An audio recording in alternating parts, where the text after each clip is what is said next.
Fourscore and 7 years ago, our fathers brought forth on this continent a new nation, conceived in liberty and dedicated to the proposition that all men are created equal. Now we are engaged in a great civil war, testing whether that nation, or any nation so conceived and so dedicated, can long endure. We are met on a great battlefield of that war. We have come to dedicate a portion of that field as a final resting place for those who here gave their lives that nation might live. It is altogether fitting and proper that we should do this.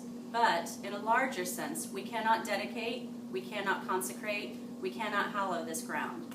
The brave men, living and dead, who struggled here have consecrated it, far above our poor power to add or detract. The world will little know nor long remember what we say here, but it can never forget what they did here. It is for us, the living, rather, to be dedicated here to the unfinished work which they who fought here have thus far so nobly advanced.